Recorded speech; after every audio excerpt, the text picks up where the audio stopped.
Hello everyone, welcome back. हम कर रहे थे आपका बायोलॉजी। ठीक है, तो मैं बायोलॉजी करवा रहा हूँ और बाकी लोग मतलब अलग अलग सब्जेक्ट करवा रहे हैं। ठीक है, तो बायोलॉजी में हमने क्या कर लिया, अब तक सेल कर लिया, सेल साइकिल कर लिया। आज हम क्या करने वाले हैं, बायो मॉलिक्यूल करने वाले हैं। बायो मॉलिक्यूल में जो इम्पोर्टेंट क्वेश्चन है, जो प्रीवियस ईयर में आ चुके हैं और क्या है आपके एग्जाम में आ सकते हैं, उन क्वेश्चन को केवल कवर करेंगे। ज्यादा परेशान होने की बात नहीं, इसमें बहुत ज्यादा डीप में क्वेश्चन पूछा नहीं जाता है। ठीक है, तो ऑलरेडी मैं कई बार बता चुका हूँ, आज फिर से बता रहा हूँ, तो ज़्यादा परेशान होने की बात नहीं है। ठीक है, तो स्टार्ट करने से पहले एक रिक्वेस्ट है, अगर अभी तक चैनल को सब्सक्राइब नहीं किया तो सब्सक्राइब कर लो और नीचे टेलीग्राम डिस्क्रिप्शन ग्रुप मिल जाएगा, वहां से जाके जितने भी पीडीएफ हो वहां पे आपको मिल जाएंगे, तो वहां से आप जाके क्या कर सकते हो, बार बार प्रैक्टिस कर सकते हो क्वेश्चन की। ठीक है, तो चलिए स्टार्ट कर लेते हैं फटाफट।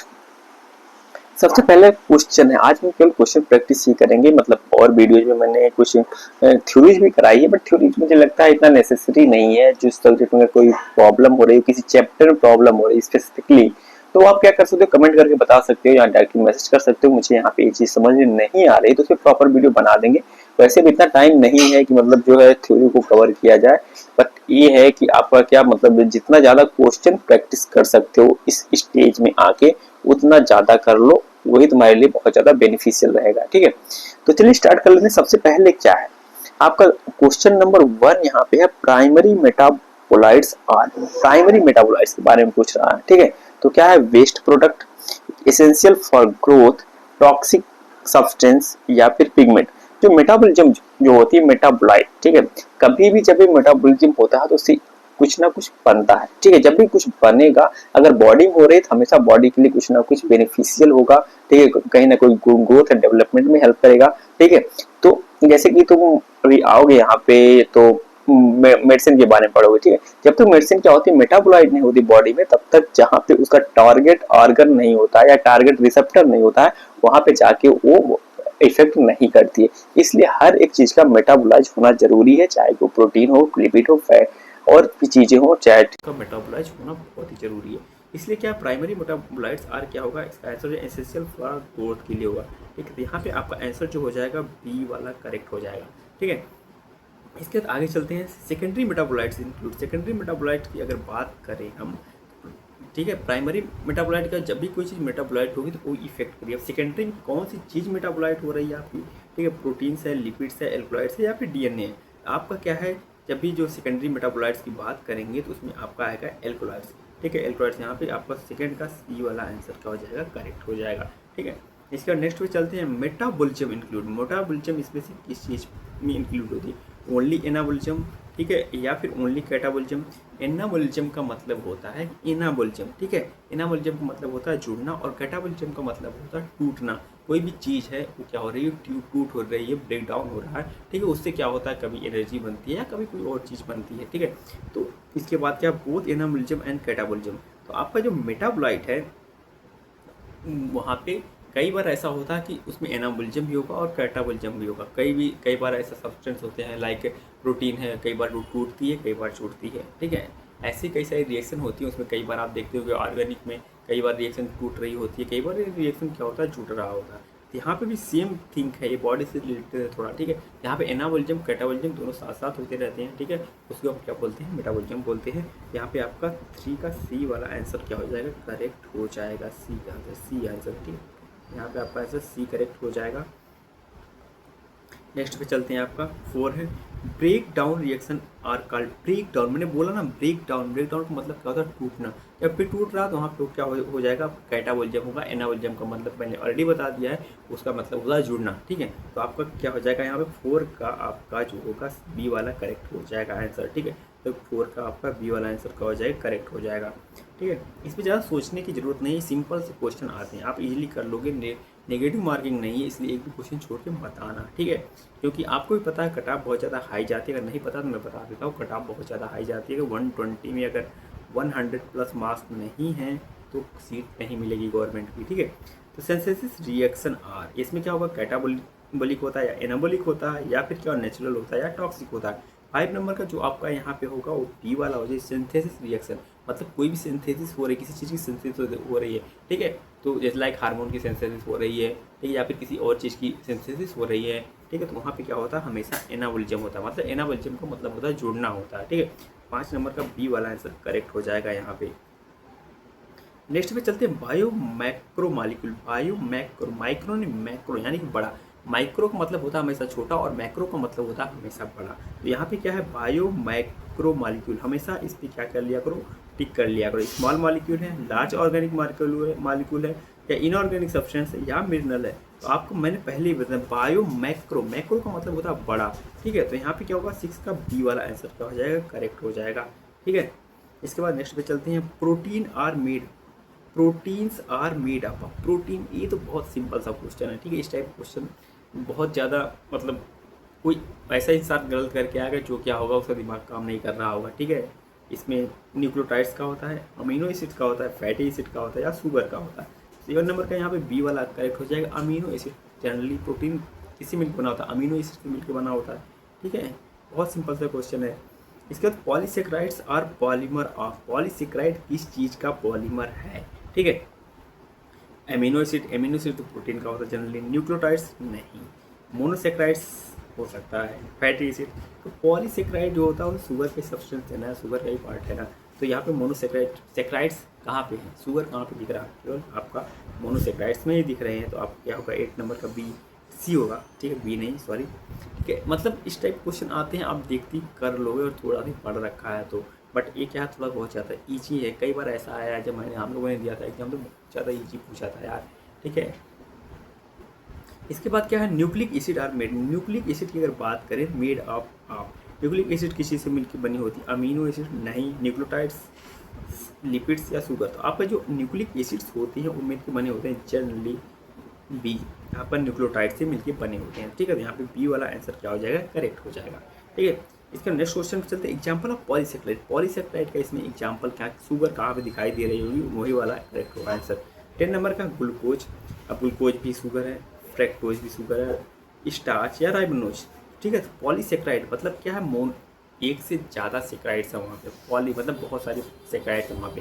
ठीक है, तो सेक्राइड्स नहीं ग्लूकोज है। ठीक है, 10 नंबर का आंसर क्या होगा आपका, यहाँ पे पॉलीसेक्राइड की बात हो रही है। पॉलीसेक्राइड अगर बायोमॉलिक्यूल थोड़ा सा पढ़ रहा होगा तो इसका एग्जाम्पल आपने स्टार्च होता है। ठीक है, तो यहाँ पे 10 नंबर का क्या हो जाएगा, सी वाला करेक्ट हो जाएगा। ठीक है, नेक्स्ट पे चलते हैं। नेक्स्ट क्वेश्चन क्या, peptide bond form vitamin. Peptide bond कहाँ बनता है, सबको पता है पेप्टाइड बॉन्ड प्रोटीन्स में बनता है। प्रोटीन किससे मिलकर बना होता है, अमीनो एसिड से मिलकर बना होता है। तो 10 नंबर का 11 नंबर का आंसर क्या हो जाएगा, बी वाला करेक्ट हो जाएगा, आपको अमीनो एसिड्स। ठीक है, अब मुझे तुम बताओगे शुगर और बेस के बीच में कौन सा बॉन्ड होता है। ठीक है, 11 नंबर का यहाँ पे बी वाला आंसर करेक्ट हो जाएगा। तुम मुझे शुगर और क्या बताओगे, बेस में कौन सा बॉन्ड होता है। ठीक है, इसके बाद primary structure of protein refers to, primary structure of refers to folding, ये तो कभी भी नहीं होगा। ये क्या होगा, सीक्वेंस ऑफ अमीनो एसिड्स, या फिर 3D शेप, या बॉन्डिंग। ठीक है, तो आपका 12 नंबर का आंसर है करेक्ट आपका बी। ठीक है, B sequence of amino acids, amino acids के सीक्वेंस होते हैं। ठीक है, लाइक आप ऐसे कर सकते हो, यहाँ पे इस टाइप के सीक्वेंस होते हैं। ठीक है, इस टाइप के ये नंबर ऑफ सीक्वेंस हो सकते हैं, कितने भी n नंबर ऑफ सीक्वेंस हो सकते हैं। ठीक है, ये इस टाइप के सीक्वेंस आपको देखने को मिलेंगे प्राइमरी स्ट्रक्चर में हमेशा। लाइक अगर कभी प्रोटीन देखने को मिलेगी इस टाइप से एक सिंगल स्ट्रक्चर में देखने को मिलेगी। ठीक है, नेक्स्ट चलते हैं, secondary structure include. Secondary structure, इस पर बहुत ज़्यादा क्वेश्चन पूछे जाते हैं। ठीक है, सेकेंडरी स्ट्रक्चर में अल्फा हेलिक्स होता है, डीएनए होता है, आरएनए होता है, या लिपिड। सेकेंडरी स्ट्रक्चर की अगर बात करें तो हमेशा आपको अल्फा हेलिक्स देखने को मिलेगी। अब अल्फा हेलिक्स में भी ए और बी होता है। ठीक है, ए और बी होता है। ठीक है, अगर ना पता हो कमेंट करके बोलना, बताऊंगा। ठीक है, अगर पता हो तो तुम मुझे कमेंट करके बताना। ठीक है, 13 नंबर का आपका ए वाला आंसर हो जाएगा करेक्ट। इस पर नेक्स्ट पे चलते हैं, टर्सरी स्ट्रक्चर। टर्सरी स्ट्रक्चर यानी कि बहुत सारे स्ट्रक्चर होंगे उसमें। ठीक है, लीनियर चेन कभी भी टर्सरी स्ट्रक्चर में नहीं होगी। 3D फोल्डिंग हो सकती है। डबल हेलिक्स मतलब डीएनए में देखने को मिलता है। या सिंपल स्ट्रक्चर तो कभी टर्सरी स्ट्रक्चर में देखने को नहीं मिलेगा, हमेशा क्या होगा 3D देखने को मिलेगा। ठीक है, तो 14 नंबर का आपका बी वाला क्या हो जाएगा, करेक्ट हो जाएगा। ठीक है, नेक्स्ट पे चलते क्वाटनरी स्ट्रक्चर। अब क्वाटनरी मतलब क्या है, 4 स्ट्रक्चर। ठीक है, सिंगल चेन तो कभी भी नहीं होगा। मल्टीपल पॉलीपेप्टाइड्स हो सकता है, डीएनए में डबल हेलिक्स देखने को मिलता है, आरएनए में सिंगल देखने को मिलता है। ठीक है, तो आपका 15 नंबर का बी वाला आंसर क्या हो जाएगा, करेक्ट हो जाएगा, मल्टीपल पॉलीपेप्टाइड। आप इस टाइप से भी एलिमिनेट कर सकते हो आंसर को। ठीक है, जैसे सिंगल तो होगा नहीं, डीएनए होगा नहीं, आरएनए होगा नहीं, बचा क्या है बी। ठीक है, इस टाइप से भी एलिमिनेट कर सकते हो इजीली। आप कोई सा भी एग्जाम दे रहे हो, ग्लाइकोजन किस चीज़ का मिलके बना होता है आपका, plant storage, animal storage, protein या लिपिड। ग्लाइकोजन जनरली जो भी स्टोरेज होता है वो होता है एनिमल्स में होता है। ठीक है, तो आपका यहाँ पे 16 नंबर का बी वाला आंसर क्या हो जाएगा, करेक्ट हो जाएगा 16 नंबर का बी। इसके बाद नेक्स्ट पे चलते हैं सेलुलेज। सेलुलेज क्या होता है, मोस्ट अबंडेंट होता है। ठीक है, मोस्ट अबंडेंट होता है किसमें, प्लांट में होता है सेलुलोज, क्योंकि ऐसी कोई एंजाइम या आपकी डाइजेस्टिव एंजाइम नहीं होती है ह्यूमन में कि जो उसको डाइजेस्ट कर सके। ठीक है, ये जनरली डाइजेस्ट होता है आपका क्या, रूमिनेंट्स में होता है, जानवरों में होता है। ठीक है, उनमें निकलती है डाइजेस्टिव एंजाइम। सेलुलोज का स्टोरेज होता है। ठीक है, या फिर आपका स्ट्रक्चरल पॉलीसेक्राइड है, या प्रोटीन है, या एंजाइम है। तो आपका जो सेलुलोज होता है वो स्ट्रक्चरल पॉलीसेक्राइड होता है, और ये डाइजेस्ट कहाँ पे होता है, एनिमल्स में होता है। ठीक है, लाइक रूमिनेंट्स जो होते हैं, ठीक है, जो जुगाली करने वाले जानवर होते हैं, उनमें गाय भैंस में ईजिली समझो। ठीक है, ह्यूमन्स में नहीं, ये तो सबको पता होगा यार। स्टार्च इससे मिल के बना होता है, क्या होता है, स्ट्रक्चरल है, स्टोरेज इन प्लांट है, या एंजाइम है, या फिर आपका लिपिड है। तो आपका जो स्टार्च होता है वो जनरली प्लांट का स्टोरेज होता है। ठीक है, तो आपका क्या स्टोरेज इन प्लांट में को क्या बोलते हैं, हम स्टार्च बोलते हैं, स्टार्च शर्करा। ठीक है, 18 नंबर का आपका बी वाला आंसर क्या हो जाएगा, करेक्ट हो जाएगा। नेक्स्ट पे चलते हैं डीएनए कंटेंट। डीएनए क्या कंटेंट करता है, यूरेसिल, थियामिन, प्रोटीन या लिपिड। तो आपको भी पता है डीएनए में एक चीज़ नहीं होती है।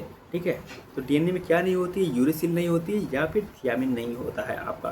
ठीक है, जनरली जो होता है वो क्या होता है, यूरेसिल आरएनए में होता है। ठीक है, और थियामिन जो होता है, थियामिन होता है वो क्या होता है आपका डीएनए में होता है। 19 नंबर का बी वाला आंसर क्या हो जाएगा आपका, करेक्ट हो जाएगा। ठीक है, नेक्स्ट पे चलते हैं। नेक्स्ट क्या, आरएनए कंटेंट। आरएनए अभी मैंने पहले ही बताया, आरएनए में क्या होता है, यूरेसिल होता है। ठीक है, यहाँ पे बी वाला आंसर क्या हो जाएगा, करेक्ट हो जाएगा। नेक्स्ट पे चलते हैं, DNA structure propose by. DNA का स्ट्रक्चर किसने दिया था, डार्विन ने नहीं, वाटसन एंड क्रिक ने, हाँ वाटसन एंड क्रिक ने ही दिया था। अब मेंडल ने तो जेनेटिक्स, उसके बाद लैंडमार्क। ठीक है, तो आपका क्या हो जाएगा यहाँ पे 21 का बी वाला आंसर क्या हो जाएगा, करेक्ट हो जाएगा, वाटसन एंड क्रिक। ठीक है, 21 का बी। इसका डीएनए इज सिंगल स्ट्रैंड नहीं है, सिंगल डबल हेलिक्स, प्रोटीन या लिपिड। ठीक है, तो आपका 22 का जो हो जाएगा वो आपका बी वाला करेक्ट हो जाएगा, डबल हेलिक्स स्ट्रक्चर देखने को मिलता है। ठीक है, इसके बाद एंजाइम। एंजाइम किस चीज़ की मिलकर बनी होती है, enzyme lipids, protein, carbohydrate and minerals. तो एंजाइम जो जनरली होती है वो प्रोटीन से मिलकर बनी होती है, बट एक एंजाइम ऐसी होती है जो आपके बायोमॉलिक्यूल एनसीईआरटी में है, वो प्रोटीन से मिलकर बनी नहीं होती है, वो तो मुझे कमेंट करके बताओगे। ठीक है, तो यहाँ पे आपका 23 का बी वाला आंसर क्या हो जाएगा, करेक्ट हो जाएगा। ठीक है, नेक्स्ट पे चलते हैं। एंजाइम एक्ट एज, किस चीज़ का एक्ट, कैसे एक्ट करती है, इनहिबिटर, कैटालेज, या फिर आपका सबस्ट्रेट्स या प्रोडक्ट। एंजाइम जनरली होती क्या है, एज कैटालिटिक कन्वर्टर की तरह काम करती है। ठीक है, मतलब जहाँ ज़रूरत होती है, जितने अमाउंट में होती है वहाँ पे जाती है, टारगेट पे अपने काम करते समय निकल जाती है। लाइक कई बार ऐसा एंजाइम होती है, कोई रिएक्शन चल रही होगी, ठीक, मान लो ए कोई रिएक्शन चल रही है, A+B रिएक्शन चल रही है। ठीक है, और प्रोडक्ट आपका बन रहा है, ए बी बन रहा है। ठीक है, ए बी बन रहा है, बट ये रिएक्शन क्या चल रही है कि ये रिएक्शन आपकी पूरी हो रही है मान लो 1 घंटे में। ठीक है, 1 घंटे में 1 आवर में ये रिएक्शन पूरी हो रही है। जैसे ही कोई कैटलिस्ट आता है यहाँ पे, लाइक कोई एंजाइम आ जाती है, ये मान लो एंजाइम यहाँ पे आ जाती है। ठीक है, इसके बाद यही रिएक्शन कई बार इतनी फास्ट होती है कि 1 मिनट में भी पूरी हो जाती है। ठीक है, बस सिंपल सा मतलब ये समझो। ठीक, एक कैटलिस्ट का यही काम होता है, वो 100 गुना, थाउजेंड्स, मतलब 100 टाइम्स या थाउजेंड्स टाइम उस रिएक्शन को क्या करती है, बढ़ा देती है। यहाँ पे आपका 24 का आंसर हो जाएगा बी वाला। ठीक है, नेक्स्ट पे चलते हैं। एक्टिव साइट क्या होता है आपका, की एंड लॉक मॉडल। ठीक है, की एंड लॉक मॉडल आप किसने दिया था, ये तो मुझे कमेंट करके बताओगे। इसलिए मैं ये चीज़ें बार बार बोल रहा हूँ, कमेंट करके बताओगे, क्योंकि आप ऐसा करोगे तो आपको ज़्यादा चीज़ें याद होंगी।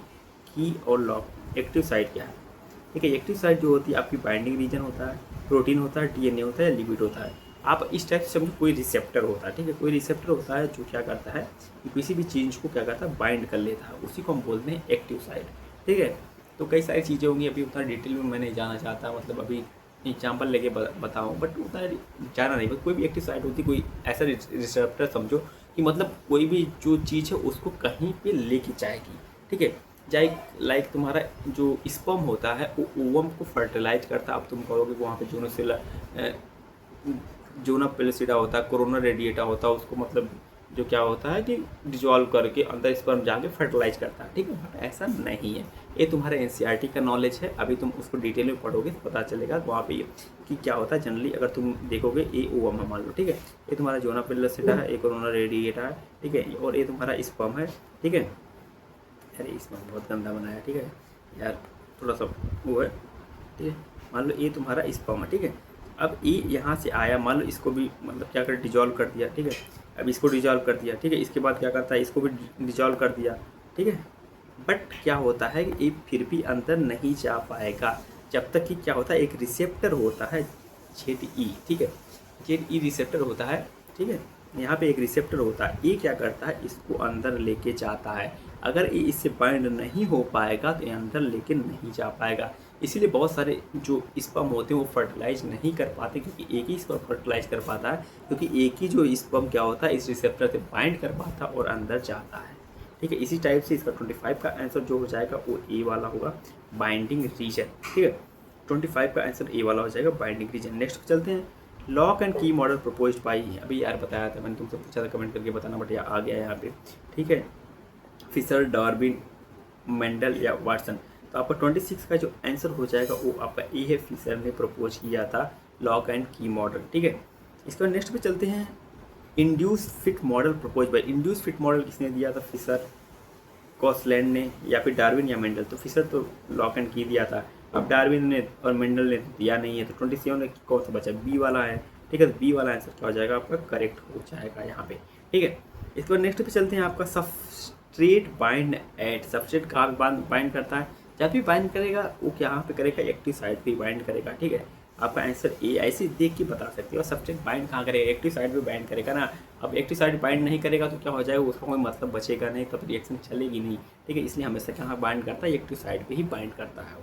28 का जो आंसर हो जाएगा वो ए वाला हो जाएगा, करेक्ट, ठीक है।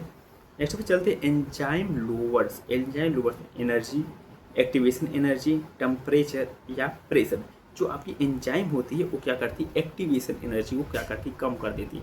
जैसे कि तुमको अभी कोई काम करने के लिए, लाइक साइकिल चलाने के लिए, मान लो तुमको जो है क्या हो जाए कि तो ऐसा समझो कि 200 जूल की एनर्जी लग रही है, ठीक है। 200 जूल मतलब ऐसे फिजिक्स के मामले में बात कर लेते हैं, ठीक है।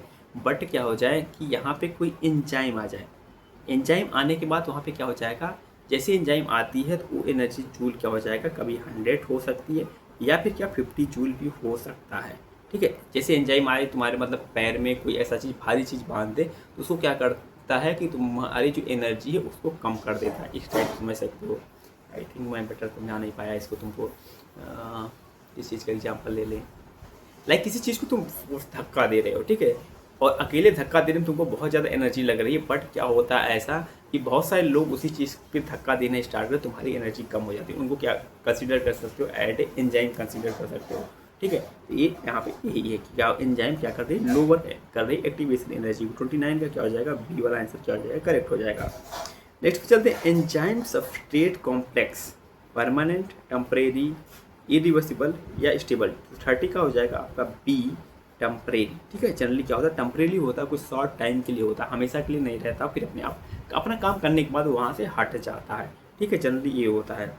अब ऑप्टिमम टेम्परेचर, अगर ऑप्टिमम टेम्परेचर की बात करें, increase for ever, fixed optimum या नो इफेक्ट या स्टॉप रिएक्शन। 31 का जो आंसर हो जाता है वो क्या होता है, फिक्स एक ऑप्टिमम टेम्परेचर पे ही एंजाइम कम करती है। अगर ऑप्टिमम टेम्परेचर लायक तो तुम्हारा रूम टेम्परेचर पे काम कर रही है, 25 डिग्री सेंटीग्रेड पे काम कर रही है, अगर उससे 1.25.1 अगर हो जाए, ठीक है, डिग्री सेंटीग्रेड, या फिर आपका 44.9 डिग्री सेंटीग्रेड हो जाए तो एक काम नहीं करती है, इनएक्टिव हो जाती है हमेशा। इसका यही रूल है, ठीक है। तो आपका क्या होगा, फिक्स्ड ऑप्टिमम टेम्परेचर पे आपकी क्या करती है, एंजाइम काम करती है। ऑप्टिमम टेम्परेचर का मतलब यही होता है, हमेशा कोई एंजाइम हो, कोई प्रोटीन हो, लिपिड हो, ऐसा इसका काम होता है, ठीक है। फिक्स्ड ऑप्टिमम टेम्परेचर होना चाहिए इसका। इसके बाद क्या है, हाई टेम्परेचर कॉज क्या करता है, एक्टिवेशन डीनेचुरेशन ग्रोथ या सिंथेसिस, जो आपका जो हाई टेम्परेचर होता है हमेशा क्या करता है, डीनेचुरेशन करता है। 32 का बी वाला आंसर क्या हो जाएगा, करेक्ट हो जाएगा। ठीक है, इसके बाद क्या, pH affect enzyme, pH enzyme को कैसे अफेक्ट करता है, no effect, change structure, increase energy या ब्रेकिंग डीएनए। जो 33 का होगा वो स्ट्रक्चर को क्या कर देता, चेंज कर देता हमेशा। पीएच हो टेम्परेचर हो, ये सारी चीज़ें क्या करती हैं, एंजाइम को डायरेक्टली इफेक्ट करती हैं। अगर पीएच ज़्यादा हो जाए या कम हो जाए तभी इफेक्ट करती है। एक ऑप्टिमम टेम्परेचर, एक ऑप्टिमम पीएच हमेशा ज़रूरी होती है एंजाइम को काम करने के लिए। ठीक है, यानी कि उसके अकॉर्डिंग फेवरेबल इन्वायरमेंट नहीं होगा तो ठीक से काम नहीं करेगी, ये समझ लो। 33 का क्या हो जाएगा, आपका बी वाला आंसर क्या हो जाएगा, करेक्ट हो जाएगा। इसके 34 बात करें सब्सट्रेट कंसंट्रेशन की, अगर बात करें तो no effect, increase rate, still saturation, stop reaction या फिर decrease always. Substrate concentration, substrate concentration क्या होता है, जनरली क्या करता है, इंक्रीज क्या करता है, कोई भी रिएक्शन चल रहे हो उसके रेट को क्या कर देता है, ये इंक्रीज कर देता है। ठीक है, सिंपल सा इसका मतलब। 34 का बी वाला क्या हो जाएगा, करेक्ट हो जाएगा।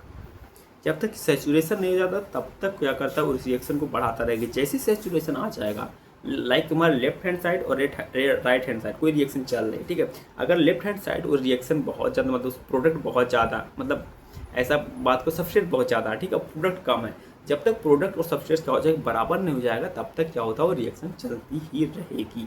ठीक है, यहाँ पे इसका मतलब ए है। कोफैक्टर क्या होते हैं, प्रोटीन होते हैं, नॉन प्रोटीन हेल्पफुल होते हैं, या डीएनए होते हैं, या आपका लिपिड होते हैं। 35 का बी क्या आंसर जाएगा, बी वाला करेक्ट हो जाएगा। ये क्या होते हैं, नॉन प्रोटीन हेल्पर्स होते हैं, क्या करते हैं, रिएक्शन में हेल्प करते हैं। ठीक है, इसके बाद क्या, को एंजाइम एग्जाम्पल की अगर बात करें तो जनरली क्या होता है आपका, NAT+ होता है। ठीक है, NAT+ होता है। ठीक है, ये इसका एग्जाम्पल होता है को एंजाइम्स का। ठीक है, 36 का ए वाला करेक्ट हो जाएगा। नेक्स्ट पे चलते हैं, metal ion cofactor. Metal ion cofactor की अगर बात करें तो यहाँ पे एक ही चीज़ मेटल दिख रही है यहाँ पे तुमको 37 पे। ठीक है, तो ये आपका Zn+2 ये क्या है, एक ही कैटलिस्ट की तरह काम करता है। ठीक है, तो यहाँ पे 37 का ए वाला करेक्ट हो जाएगा। तो नेक्स्ट पे चलते हैं, एपो एंजाइम प्लस कोफैक्टर मिलके क्या बनाते हैं।